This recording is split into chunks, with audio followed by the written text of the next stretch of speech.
So, hey, good morning to everyone, and I'm very excited and happy to be here. I was just saying that every time for years we're doing it, and every time it's exciting from, scratch. But to be very honest, I'm very, very happy that I'm here, and I'm here together with you, and I'm very excited to be hosting and really joining together to show and to speak a little bit about our day-to-day work, which I think it's what we wanted to bring into the table. So I'll start by introducing myself. My name is Hilit, and I'm the Senior VP Product in YouAppi. I have been with YouAppi for the past 7 years, and I'm heading the global product growth. YouAppi, just in a very short sentence, because I don't want to waste a lot of time, YouAppi is a programmatic in-app retargeting programmatic platform. And I would even say that we are solely focusing on gaming, not only, but heavily focused on gaming. And this is why I really wanted one of our dear partners to come here and to speak and to chat a little bit about what we're doing together. So Maya, please take it away. Thank you, Hilit, for inviting me here and to speak with you. So I'm Maya. I'm working for almost 2 years in Playstudios, and I'm leading the retargeting activity for Pop Slots and for MGM Slots Live. And I'm very happy to be here and excited. Thank you very much, Hilit. We will speak about today the iOS, how we are working with the loss of IDFA is focusing on the retargeting area. We didn't take the clicker. Oh, right. Very important. Very important. It's important to move forward. Okay, so I wanted, no?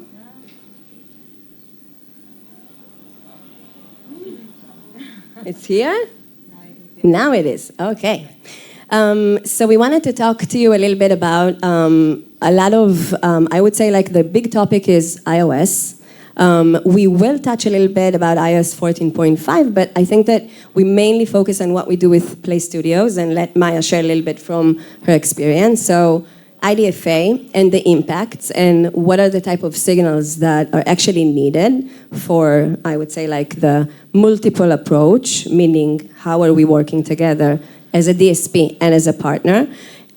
We would love to show you, which I think is the most important thing, is really a case study. So I would love to see how everything looks from your side, because we wake every morning and we see what we see, but at the end it doesn't mean anything if it doesn't, combine.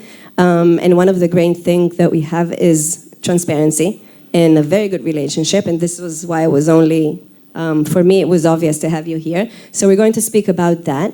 And if I may, we can start and go directly into, I think it's maybe the most important thing. It would be great to hear a little bit from you on what brought you, what were the challenges, what were the main reasons that actually brought you to say, okay, we need to do something different. We need to think what we're going to do.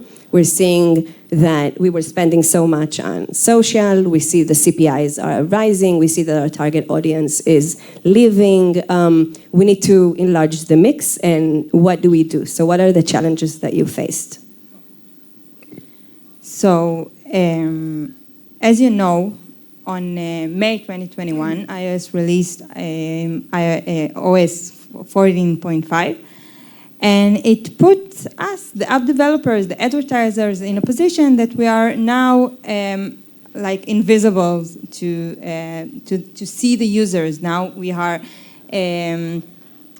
invisible to see the users because we don't have now the IDFA. So the main challenge that we are facing, especially and focusing on the retargeting activity, is, I will empathize the 3 main challenges that we are facing with, especially in the retargeting. So it's, first of all, it's the ask app not to track. This is the first pop-up the users see when he's logging into a new app. And if most of the users are doing, no, we don't want you to track us. So this put us in a position that we are not able to see what the user's behavior, where he is, what he's doing in the app. Which leads me to our next main challenge that it's to find high-value users, because most of the users most of iOS users compared to Android users in most of the time are more valuable users, more revenue generated, okay? So now to find them in the media, it's much, much more difficult. And the third main challenge is to collect the data on the users, is to know what is their behaviors in the game, what is like I can't see all if the user did not consent, so I can track him, and I don't know how many revenue did he purchase and what he did in the game, and I have only the initial performance. So it caused us to think again and to learn again the market and to try to find new solutions, and because we don't want to give up those users. They are very, very valuable for us, and we want them, especially in the retargeting, because they are in our game and we want to bring them back to us. So it's very hard to find them in the media, and we needed to learn, and we need to find new solutions and to find new strategies. And then we heard about YouAppi's solutions. And Hilit, would you like to speak and tell them about the solution before I will show them the learning that we had? For sure. Click. Okay. So I think, one of the things, when we're talking about iOS 14.5, then there's iOS, and then there's iOS 14.5, and there is, a lot of buzzwords out there, a lot of things that we can talk, some of the things we cannot talk. Some of the things are not supported in part of the MMPs, and some are not supported on the publisher side. So there are a lot of things.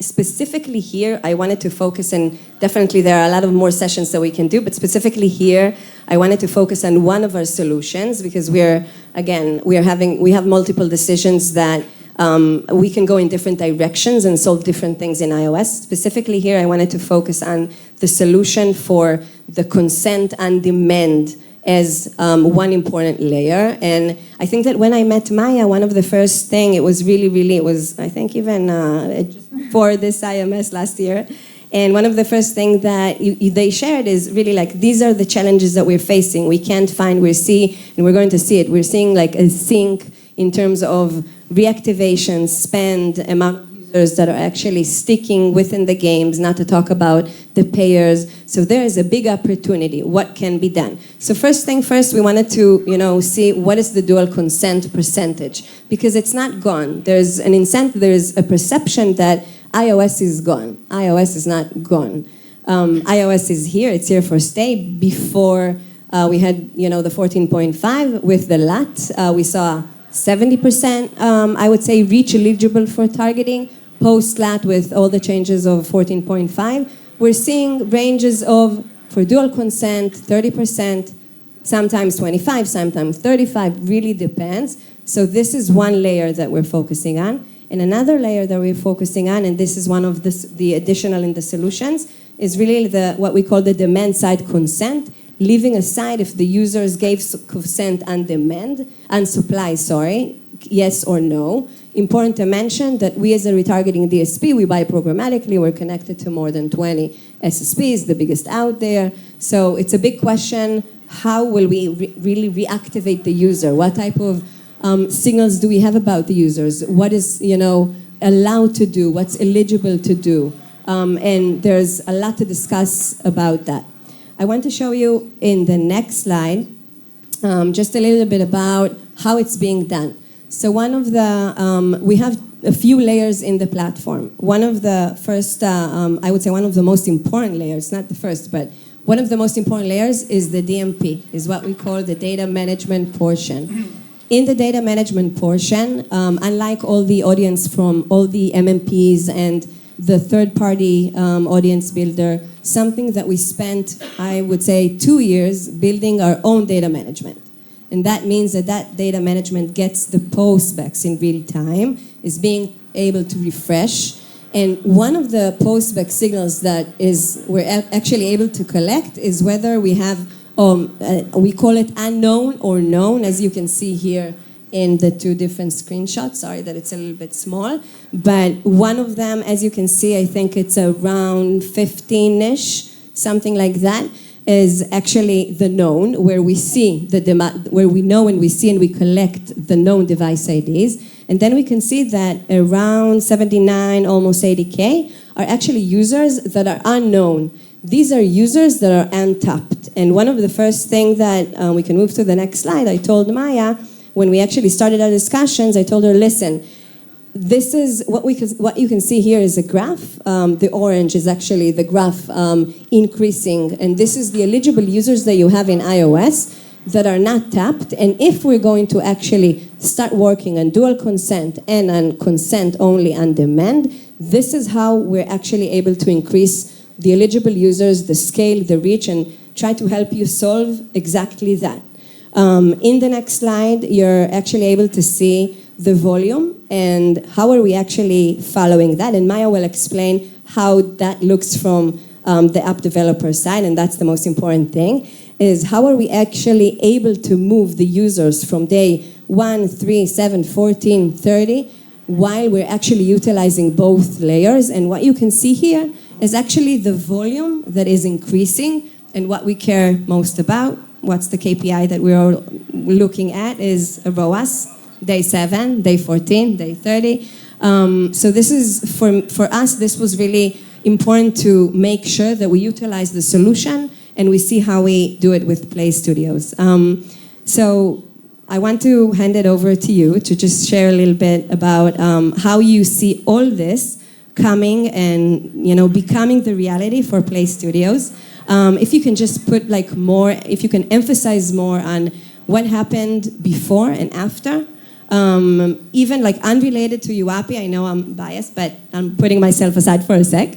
What happened before and after, and what was the change that you were actually able to see?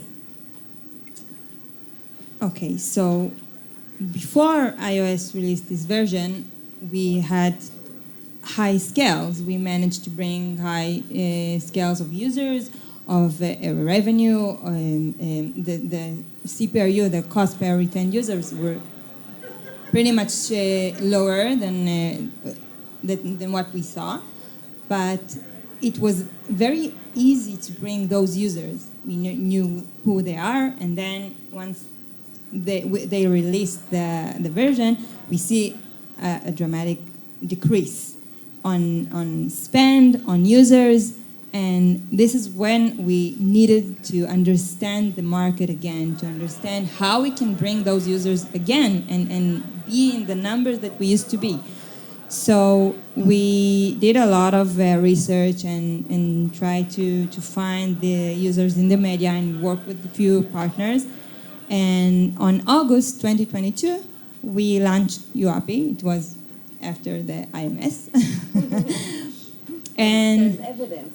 Yeah, exactly. It's the same time in the year. And as you can see here, we had we started with a small test budget. We were a bit skeptical, but we started, and we want to understand how it's working and what we can do and what is the potential. And you can see that month by month, month over month, we are able to find those users. We are able to increase the ROAS, to be in a good place with the CPRU, and we managed to bring the users, bring the revenue that we had before. So it's not very easy like it looks and very great. We have an increase month by month. No, it's a very hard work. We need to optimize. We need to find the right creatives. We need to find the right users. We need to have a good, like we have with all our partners, we have to have a good partnership, a good relationship, a full transparency, a good collaboration. So we will be able to go back to those numbers. And after we turned YouAppi, we did see a good and a healthy activity. And I do see that we have a bit, if you can see here that the ROAS decreased a bit. it's because we managed to scale up, and it's balancing. We need to scale up. We need to know that it will affect the performance a bit, but we need to be patient, and we need to know that this is something that's normal in the activity, and we are going to increase it back. And we can see that we are in a new baseline. We needed to find a new KPIs, a new baseline, and now we can see that we are in a good baseline, and it's even higher than it was before. So, and I think, by the way, this is like, just to add, I think the last sentence that you mentioned is a key, because if we look on the time frame, the time frame is, it's a lot of time. So one needs a lot of patience, and this is something you guys have, and you have plenty, and it's amazing. It's not obvious. So I think the time frame is amazing. And one other sentence that I learned a lot from this case study is the fact that you need to find a new, I would say, a new trend line, a new reality, and understand the behavioral of the users.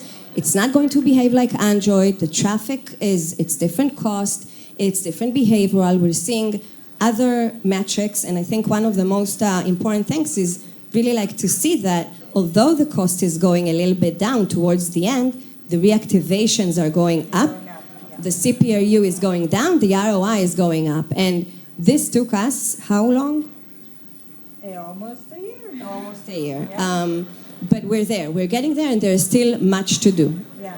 So you can see that the machine the model learns, and we manage to bring more users with less budget. So it's a win-win situation for everyone.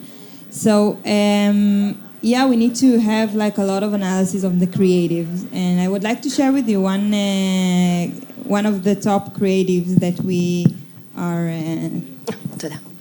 Just a second. I think that I need to play it from here.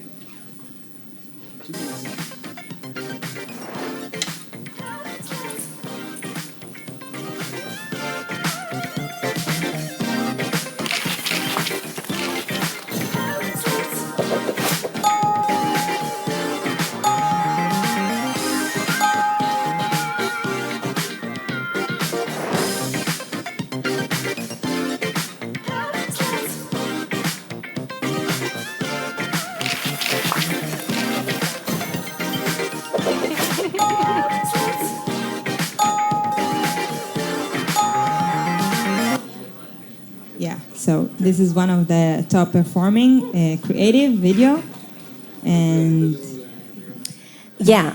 Oh wow! Wow. Got scared of myself. Okay. So I think just to wrap up, because they're doing some signs that we need to wrap up quickly, so we will.